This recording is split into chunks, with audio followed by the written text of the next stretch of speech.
Yo, what is going on, everybody? Welcome back to another YouTube video. So in this YouTube video, I'm going to be basically showing you how to properly get lower input lag on your controller and what controllers you can do this trick to and what controllers you can't do this trick to, as well as doing some basic things with your controller that reduce the input lag by a tremendous amount depending on which one you have. So this is really important on which controller you have currently. If you have a Xbox controller, it's really difficult to basically optimize that to get lower input lag. You can't overclock the polling rate to 1000 Hz on an Xbox controller. It's pretty much hardcore locked by Microsoft. The only way to do that is to grab this controller that I'm going to pop up right here. It's called the Victrix Gamebit controller. Basically, it's a company that they unlocked it for you and you can just buy it. You can overclock it as soon as you get it. So if you want to stick with the Xbox layout and you just like the Xbox controller for whatever reason, grab that and you'll get lower input lag. It'll be 1000 Hz once you overclock it. So that's really important. You do that. Now, the second thing is going to be just for PS4 and PS5 controllers, just a general thing for both of these. For PS5, you're able to do 1000 Hz almost too easy. Like it's stable at 1000 Hz. A lot of people go above 1000 Hz, but for PS5 controllers, we're going to be sticking to 1000 Hz. We're not going to go above this, and 8000 is just 100% unstable and will cause stutters in game. So if you're using 8000 Hz on the PS5 controller, you are going to get stutters and you are going to get FPS drops. And if you're already experiencing those, then go ahead and revert it back to 1000. And that's the same thing for PS4 controllers, but for PS4 the max is just 1000, but for PS4 it's not going to be 100% stable on 1000 Hz. You might have to play around with 500, 250, stuff like that, but usually most PS4 controllers should be able to do 1000. If your joysticks start to feel a little bit heavy per se or just unstable, then you might want to clock it back down to 500. So the first thing that we're going to do, and this really helps on just basically all the controllers, is just disable the RGB on the controller. So you can use a program called OpenRGB. I'll leave a link to this down below. Use this program, and basically depending on your controller, if your controller is supported, you can use this to turn off the RGB for almost all of your peripherals, but we're just going to be doing it for the controller. Just find your controller in this program after you extracted it. So I'm going to find it in downloads, extract files, and open up the openrgb.exe, and it takes a little bit to load, so just give it a few seconds to load. All right, so once it's loaded up, it will show you all the supported devices that it could change. Not all of your devices that have RGB are going to be supported on this, but as long as the controller shows up here, just click on it and then you'll find basically where you could turn the mode to off, and then you just press to apply. You could do apply all devices, but if possible, just apply it to the controller. For me, like the only thing I could do is just apply it to only like my whole PC. So I'm just going to do that. I don't really care about RGB either way. RGB does hurt performance, and that's why we're doing this. So that's just one thing that you could do on controller to reduce input lag, and this does actually work. And if you want to test that out, you can. You might be a little bit too old. If you don't notice the difference, you are definitely a little bit too old to notice the difference. But for a lot of you young kids that are on controller, you're going to notice the difference almost immediately. So the second thing is disabling the audio jacks on the controller, and this is just, it doesn't per se help latency, but it could. So all you're going to do is just open up your start menu, type device manager, and then click view at the top, and then devices by connection, and then scroll all the way down and find like your USB controllers. So let's just say, for example, this is my controller. I don't have a controller personally plugged in, so that's why I'm going to be just using my mic as an example. So for example,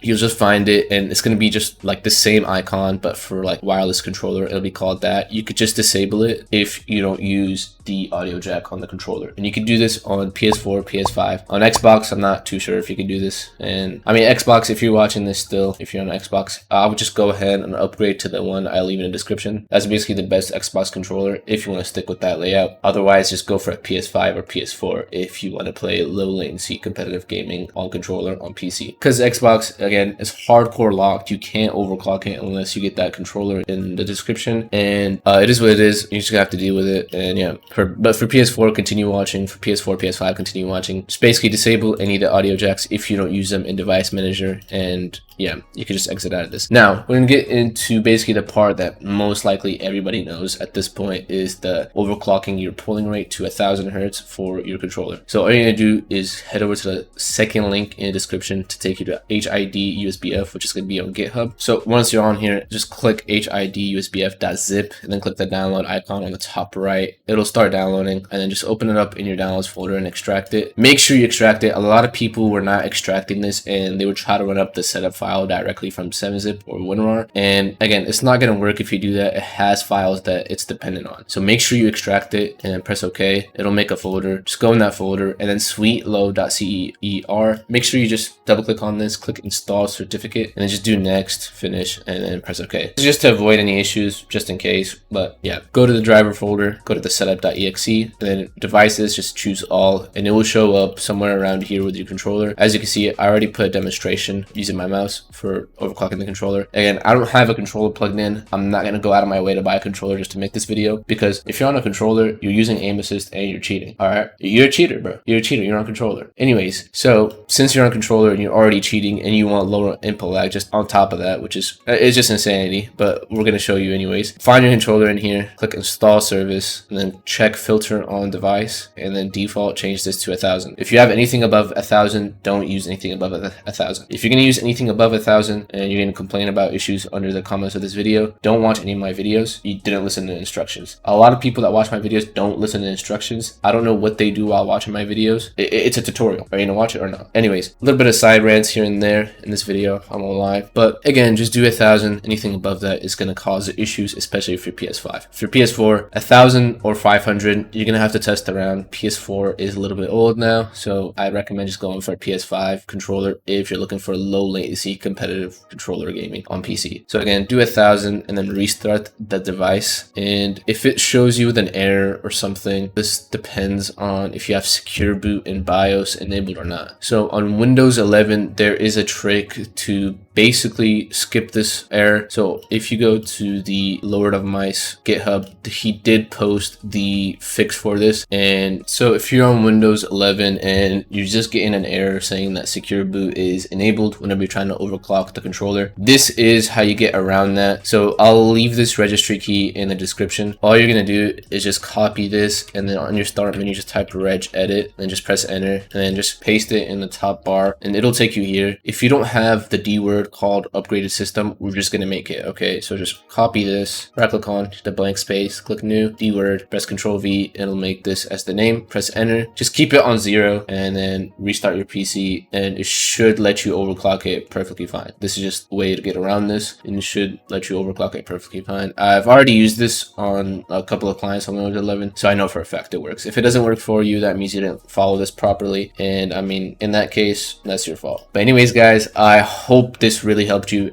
and I'm pretty sure it will. Lower input lag on controller is very much possible. You are limited to the hardware of controller that you have. For example, if you have an Xbox or a PS5 or a PS4, you are limited depending on the controller. For PS5, you're pretty much not limited, so that's why most people are getting the PS5 now. On 1000 hertz, it runs perfectly fine. So in that case, if you want even lower input lag, this is where you would go to the link in the description and book an optimization with me. I've worked with basically every big top pro in the Fortnite scene. I've worked with people like Booga, I've worked with people like Bizzle, I've worked with people like Paper. Basically every big person out there that plays Fortnite, I've worked with them. And if you want a full PC built for you and customized for you and optimized for you before you even get it, head over to the second link in the description. I am now building top-end PCs for people that buy it off my website. So if you want that luxury, go ahead and buy it down below. Otherwise, that's going to be pretty much it for this video, guys. I hope you guys enjoyed. I'll see you guys in the next one. Peace out.